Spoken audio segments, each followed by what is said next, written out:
ভূতের পাল্লায় ভূতনাথ একটি অন্য ঘরানার ছবি, শিশু কিশোর সকলের জন্য। আর এই সিনেমায় অভিনয় করেছেন অলিভিয়া বসু, একদমই নবাগতা, কিন্তু তার অভিনয় ছাপ কেটেছে এবং আশা করা যায় সকলে পছন্দ করবেন।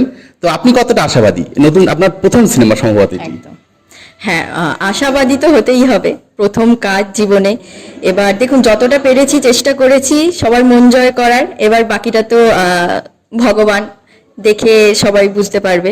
তো প্রথম সিনেমা মানে অভিজ্ঞতাটা কেমন যদি একটু বলেন, কি ভয় ভীতি বা জড়তা কিছু কি ছিল? হ্যাঁ, মানে অভিজ্ঞতা বলতে ভয় তো অবশ্যই ছিল, কারণ এটা আমার লাইফের ফার্স্ট মুভি। কিন্তু যেহেতু পুরো গোটা বিষয়টা একটা ফ্যামিলির মধ্যে হয়েছে, মানে বিদিশা যে ডিরেক্টর, সন্দীপ কাকু, তারপর রুমকি আন্টি, প্রত্যেকে আমরা একদম ফ্যামিলির মতো করে কাজটা করেছি। আর আমার যে কোস্টার ছিল আরিয়ান, ও তো মানে ভীষণ, মানে ও আমার মনেই হয়নি যে আমি একজন স্টারের সাথে কাজ করছি।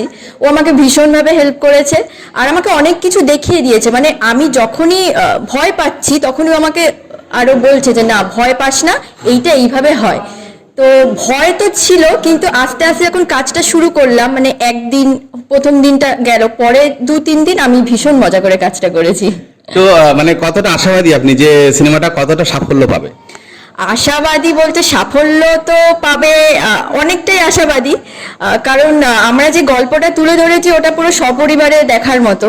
তো বাচ্চারা এনজয় করবে, যারা আমাদের থেকে অনেকটা এজেড লোকজন আছে তারাও এনজয় করবে, আমাদের মা বাবা, মানে হয় না যে মানে একটা জেনারেশন, পুরো 4টে জেনারেশন এই মুভিটা একসাথে বসে দেখে এনজয় করতে পারবে।